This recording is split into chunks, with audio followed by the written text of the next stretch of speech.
Listen, I don't want to get into any trouble. So I'm really sorry. I'm ready to pay for this. It's not going to go well for you. But why? Just stop. We explained it to you, okay? When you take things without permission, that's a crime. Millions है। ये है अवलानी जी जो कि US घूमने गई थी। अगर आप और हम यूएस घूमने जाएंगे तो हम क्या करेंगे? हम वहाँ पर अच्छी अच्छी जगहों पर घूमेंगे, कुछ फोटोज क्लिक करेंगे, वीडियोस बनवाएंगे और वहाँ का खाना एंजॉय करेंगे और हो सकता है थोड़ी बहुत शॉपिंग करें। अब हम शॉपिंग करेंगे तो हम शॉपिंग करेंगे, वहाँ पे उनको पैसे देंगे, अपना सामान लेंगे और चुपचाप चले आएंगे। बट अवलानी जी ने एक नया तरीका निकाला। उन्होंने शॉपिंग नहीं की, उन्होंने की शॉपलिफ्टिंग। शॉपलिफ्टिंग अमेरिका में होने वाला एक क्राइम है जिसमें एक तरीके से आप चोरी ही करते हैं, जिसमें आप पैसे नहीं देते हैं और आप चीज़ों को चोरी से निकाल ले जाते हैं। तो अवलानी जी ने सोचा कि वो भी शॉपलिफ्टिंग कर सकती हैं क्योंकि हम किसी से कम है क्या। तो उन्होंने कहा कि अब हम भी एग्जाम्पल सेट करेंगे। तो उन्होंने शॉपलिफ्टिंग करी। अब आपको क्या लगता है उन्होंने शॉपलिफ्टिंग कितनी की होगी? छोटे मोटे अमाउंट की होगी? नहीं, उन्होंने शॉपलिफ्टिंग करी पूरे 1 लाख रुपए की। जी हाँ, आपकी तरह मुझे भी शौक लगा जब मैंने ये अमाउंट सुना। उन्होंने पूरे 1 लाख रुपए की शॉपलिफ्टिंग करी और जब वो पकड़ी गई तो वो इस तरीके से रिएक्ट कर रही हैं, वो इतनी भोली बन रही हैं कि उन्होंने तो कुछ गलत किया ही नहीं है। I'm ready to even pay for it.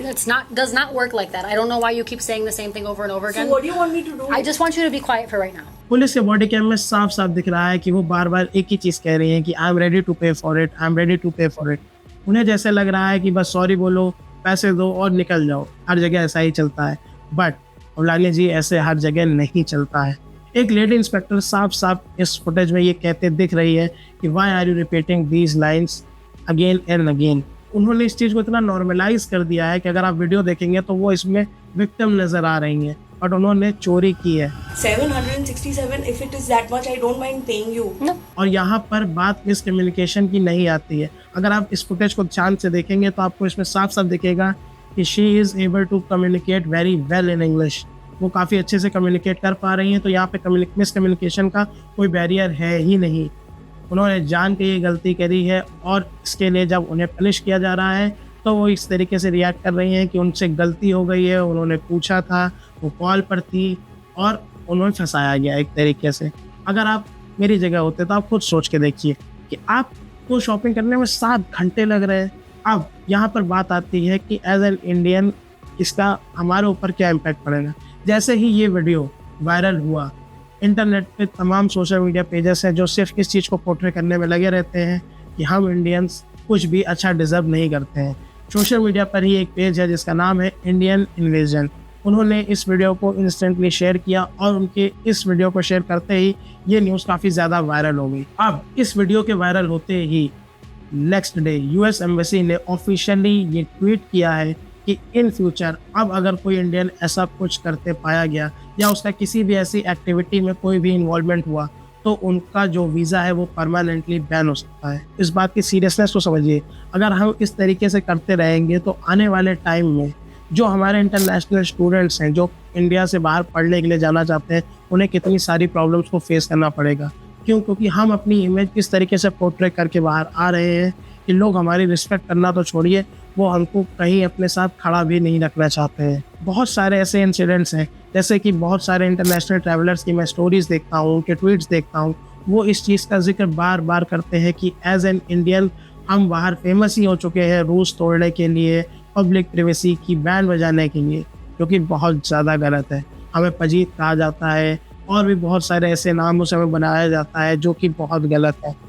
एक इंटरनेशनल ट्रैवलर का मैंने ट्वीट पढ़ा जो कि मैं आपको दिखाता हूँ। इस ट्वीट में वो ये कह रहे हैं कि वो बाहर जाते हैं तो वो जैसा देश वैसा बेस की स्ट्रैटेजी को अपनाते हैं, बट इसके बावजूद भी उन्हें कई बार बेइज्जत होना पड़ता है क्योंकि हमारे से पहले कुछ जो पढ़े लिखे गंवार गए हैं उन्होंने वहाँ के रूल्स तोड़े हैं या फिर वहाँ की पब्लिक प्राइवेसी को या फिर वहाँ की जो पब्लिक प्रॉपर्टी है उसको डैमेज करने में कोई कसर नहीं छोड़ी है। अब एज एन इंटरनेशनल ट्रैवलर उनको तो ट्रैवल करना है, उनकी अर्निंग का मेन सोर्स ही ट्रैवल करना है। अगर वो ट्रैवल नहीं करेंगे तो उनकी अर्निंग भी नहीं हो पाएगी। सोचिए उनको कितनी ज़्यादा प्रॉब्लम्स को फेस करना पड़ेगा। तो हम इसके लिए क्या कर सकते हैं? सबसे पहली चीज़, डू फॉलो द रूल्स। बहुत सिंपल सी बात है। अगर आप कहीं भी जा रहे हैं, वहाँ के जो रूल्स हैं आपको साफ साफ दिख रहे हैं, आप उन्हें फॉलो कीजिए। आपको और एक्स्ट्रा कुछ नहीं करना है। दूसरी सबसे इम्पोर्टेंट चीज़ जो कि एज एन इंडियन बहुत गलत है, आप कहीं बाहर जाते हैं घूमने तो ग्रुप गैदरिंग करके डांस करना रोड पर is not cool at all. अगर आप पब्लिक प्रॉपर्टी पर हैं तो आप वहाँ के जो रूल्स हैं, वहाँ के डेकोरम है, उसको मेंटेन कीजिए। और ये कुछ सिंपल स्टेप्स अगर आप फॉलो करेंगे तो हो सकता है आने वाले कुछ टाइम में एज एन इंडियन हमारे रिस्पेक्ट करने लगे अदर कंट्रीज़। टिल देन, अगर आपको ये वीडियो अच्छी लगी हो तो इस चैनल को सब्सक्राइब कीजिए और कमेंट में बताइए कि हम और क्या चीज़ें कर सकते हैं अपने सिविक सेंस और अपनी इस इमेज को और बेटर करने के लिए। मैं सारे कमेंट्स पढ़ रहा हूँ, जिसकी सबसे अच्छी राय या फिर एडवाइस होगी मैं उसके कमेंट को पिन कर दूँगा।